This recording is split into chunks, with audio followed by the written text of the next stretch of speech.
बीनी का तजस्सुस बढ़ गया और उसने उस पर अमल करने का फैसला किया। जैसे जैसे वो रास्ते पर चल रहा था, दरख्त ऊंचे होते गए और हवा शहद की खुशबू से मीठी होती गई। बीनी के कान खड़े हुए और वो मज़ेदार खुशबू के पीछे रंग बिरंगे फूलों और शहद की मक्खियों से भरे एक खूबसूरत बाग की तरफ गया।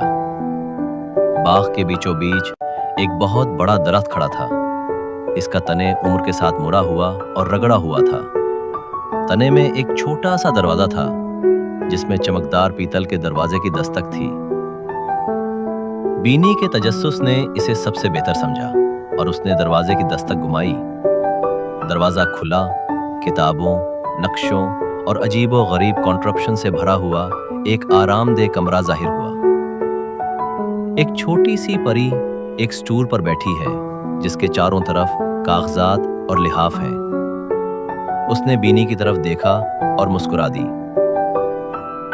खुश आमदेद बहादुर रैच, मैं आपका इंतजार कर रही हूँ। मेरा नाम लोना है और मैं जंगल की परी हूँ। मैं आपको दूर से देख रही हूँ और मुझे लगता है कि आप सिर्फ वो रैच हैं जिसकी मुझे एक खास तलाश के लिए जरूरत है। लोना ने वजाहत की कि एक जादुई क्रिस्टल जंगल के अंदर गहराई में छुपा हुआ था। एक शरारती बैंड ने चोरी कर लिया था। क्रिस्टल ने जंगल को सेहतमंद और फलता फूलता रखा और उसके बगैर पौधे और जानवर मुरझाने लगे और अपना जादू खोने लगे। लोना को क्रिस्टल को बाजियाफ्त करने और जंगल को बचाने के लिए बीनी की बहादुरी की जरूरत थी। बीनी ने लोना की मदद करने पर इत्तेफाक किया और अपने एडवेंचर पर रवाना हो गए। उन्होंने जंगल में सफर किया, बहती हुई नदियों को उबूर किया, खड़ी पहाड़ पर चढ़ते हुए और तारीक गारों से गुजरे।